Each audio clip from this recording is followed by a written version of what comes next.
Hello friends, আমি সুলগ্না। তো আমি চলে আসলাম তোমাদের কাছে। তোমরা সবাই কেমন আছো? আমি কিন্তু খুব ভালো আছি, কিন্তু এই রোদের মধ্যে কোথায় যাচ্ছি তোমাদের একটা কোশ্চেন না?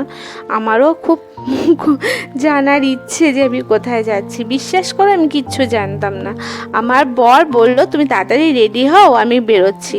এই দেখো, হন্তদন্ত হয়ে হেঁটে হেঁটে উনি যাচ্ছেন। ওনার রোদ লাগে না গো, ওনার গরমও লাগে না, রোদও লাগে না। আমার মেয়েটা একদম ওর বাবার ডুপ্লিকেট হয়েছে, জানো তো, একদম ওর বাবার মতন। ওর রোদের মধ্যেও হাঁটতে ওর কোনো কষ্ট হয় না। আমার ভীষণ কষ্ট হয় গো রোদের মধ্যে বেরোতে, আমি বেরোতে চাই না। তো আমি মেয়েকেও বলেছিলাম যে আমার শাশুড়ি মায়ের কাছে থাক, ও বললো না আমি তোমাদের সাথে বেরোবো। ও তো খুব একটা কোথাও বেরোয় না, তোমরা তো দেখোই, ওই পড়াশোনার চাপে না ও খুব একটা কোথাও বেরোয় না। তাও চল একটু ঘুরে আসবি। ও মা, গড়িয়াহাটে নিয়ে এসেছে, দেখো গড়িয়াহাটে এসে উনি এই মোটা মুড়ি কিনছিল। আমি এই গরমে দাঁড়িয়ে থাকতে না খুব বিরক্ত লাগছিল গো। আমার বর একটু মোটা মুড়ি ভালোবাসে বলে এই গড়িয়াহাটে এসে ও মোটা মুড়ি কেনে। তো এখানে এনে আমি মোটা মুড়ি কিনছে আর আমি দাঁড়িয়ে আছি। মুড়ি, তারপরে আমার মেয়ের তো নানা রকম জিনিস চাইছে, ওই তোমার বাদাম এইসব সব কিনছিল, আর আমি এখানে দাঁড়িয়েই আছি রোদের মধ্যে। ও মা, তারপরে হাঁটাতে হাঁটাতে আমি তো সবার পিছনে হাঁটি, আর আমার বর তো এত তাড়াতাড়ি হাঁটে, অনেকটা এগিয়ে যায়। তা তোমরা তো সবাই গড়িয়াহাটটা চেনো না অল্প বেশি? গড়িয়াহাটে নানা রকম দোকান আর ভ্যারাইটিস সব জিনিস। তো এগুলো দেখতে দেখতে যেতেও না খুব ভালো লাগে, কিন্তু এই রোদের মধ্যে ভালো লাগে না। আমার বরের জানো তো, যেই মার্কেটেই যাক না কেন, কাপ কিনতে ভীষণ ভালোবাসে। আমার বাড়িতে যা ভ্যারাইটিস কাপ আছে তোমাদেরকে কি বলবো। তো এখান থেকে দুটো কাপ তার পছন্দ হলো, নিয়ে নিয়েছে। আমি আর না করি না, যেটা ভালোবাসে সেটা নিচ্ছে নিক। তো ভেবেছিলাম মেয়ের জন্য নেব, তো মেয়ের আবার হেলথ ড্রিঙ্কসটা খুব একটা ওর মধ্যে মানে ধরবে না। তারপর দেখো শ্রীনিকেতনে নিয়ে এসেছে। কেন নিয়ে এসেছে তোমাদের মনে একটা জিজ্ঞাসা, আমার মনেও জিজ্ঞাসা ছিল। তারপরে এসে বলল যে তুমি শাড়ি নেবে না কুর্তি নেবে। এখানে দেখলাম যে নানা রকম কুর্তির কালেকশান আছে, শাড়িরও কালেকশান প্রচুর, কিন্তু বিশ্বাস করো আমার 2 আলমারি ভর্তি শাড়ি। আর আমি কোথাও সেরকম বেরোনো হয় না, মানে শাড়ি পরার মতন জায়গায় কোথাও যাওয়া হয় না। সবসময় চুড়িদার কুর্তি এগুলো পরতেই মানে যাওয়া হয় আর কি, ছেলে মেয়েকে স্কুলে নিয়ে যাওয়ার জন্য। তাই একটা কুর্তি নিলাম। শাড়ি আমার ভীষণ প্রিয়, আমি শাড়ি পরতে খুব বেশিই ভালোবাসি। আমার খুব একটা জিন্স পরতে ভালো লাগে না, তারপরে চুড়িদার পরতে ভালো লাগে না, কুর্তি পরতে ভালো লাগে না, আমি শাড়ি পরতেই কিন্তু খুব ভালোবাসি। তোমরা আমার প্রত্যেকটা ভিডিওতে দেখবে আমি শাড়ি পরেই ভিডিওগুলো করি। তো এদিকে দেখো, একটা তো কুর্তি পছন্দ হয়েছে, তো সেটা নিলাম। আরবার বললো যে আর কি চুড়িদার নেবে দেখো। তো এখানে না প্রত্যেকটা চুড়িদারগুলো ভীষণ ভীষণ সুন্দর। কোনটা নেব না ভাবছিলাম, তারপরে একটা পছন্দ করে আমার বর দিল।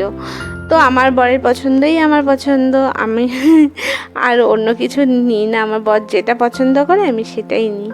তা আমার তো নিলে হবে না, আমার যে একটা ছোট্ট মা আছে সেই মাটার জন্য তো কিছু কিনে দিতে হবে। তো আমার বর বললো তুমি কিনে দেবে, আমি কিন্তু কিনে দেবো না, ওর প্রচুর ড্রেস আছে, ওকে আমি কিনে দেবো না। তখন আমি আর কী করবো, আমিই কিনে দিলাম আমার মেয়ের ড্রেসটা, আমার মেয়ের আর ছেলের। আমার যেন তো আবার একটু মনটা কেমন লাগে, আমার জন্য কিছু কিনে দিলে আমার মেয়ের জন্য কিছু কেনা হবে না, এটা মানে আমি ঠিকঠাকভাবে নিতে পারি না। তারপরে এখানে দাঁড়িয়ে দাঁড়িয়ে না আমি চুড়িদারের কালেকশানগুলো দেখছিলাম, চুড়িদার পিসের। এবার পুজোতে না এখান থেকেই নেবো, জানো তো। আমি পুজোর সময় তো শ্রীনিকেতন থেকেই শাড়ি কিনি, অন্য কোথাও থেকেই কিনি না।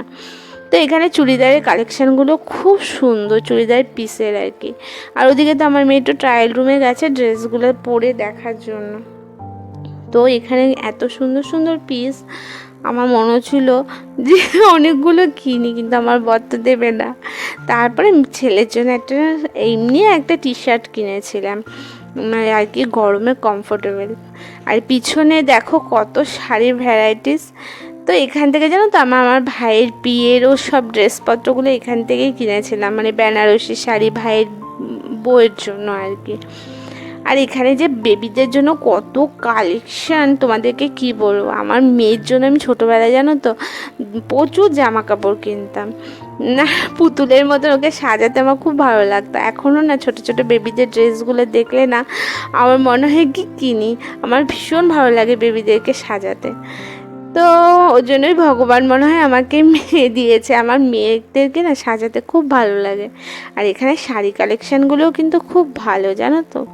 তা আমি তো কিনি, আমার প্রচুর শাড়ি, বিশ্বাস করো কোথাও আমার পরা হয় না, আলমারি ভর্তি ভর্তি শাড়ি, ওই জন্য আর শাড়ি কিনিনি গো। তারপরে দেখো বেরিয়ে গেছি, বেরিয়ে হাঁটছিলাম, তারপর একটু ফলও কিনলাম। ছেলেটা আম ভালোবাসে, আঙ্গুর ভালোবাসে, তাই কিনে নিলাম।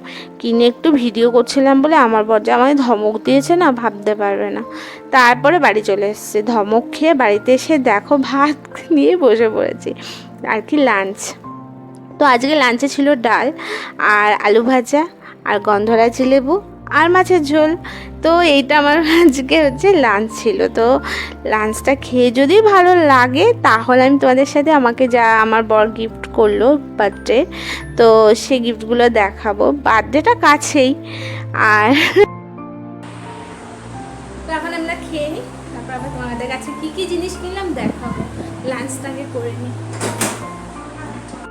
Good evening friends. তো বিকালে চলে এসেছি জানো তো, দুপুরে খাওয়া দাওয়ার পর আর তোমাদের কাছে আসতে ঘুমিয়ে পড়েছিলাম, ওই জন্য আর আসা হয়নি। তো আমার বার্থডে গিফটটা তোমাদের সাথে শেয়ার করি, দেখো।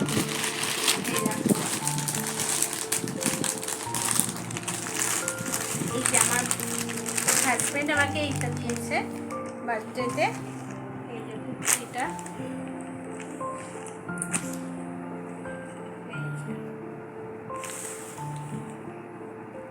এই দেখো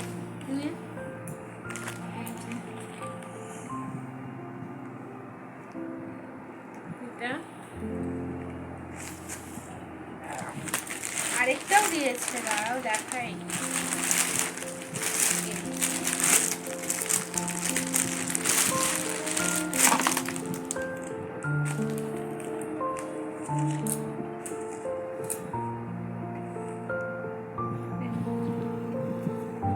এই যে গলাটা দেখো, এই যে দিয়েছে, এটার সাথে স্ট্রেট প্যান্ট আছে, এই দেখো। আর না হচ্ছে এটা। তো আমি তো কিনলাম, আমাকে গিফট করলো, সরি আমি কিনিনি, আমাকে গিফট করলো। আর আমার মেয়ে ওখানে কিনে দেবো না সেটা তো হবে না, তো মেয়ের জন্য এটা কিনেছি।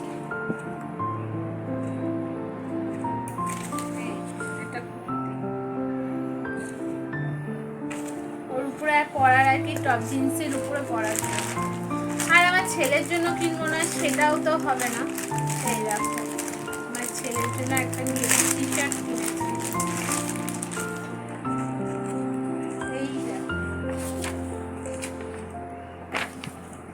এগুলো গরমে খুব কমফোর্টেবল পড়তে লাগে।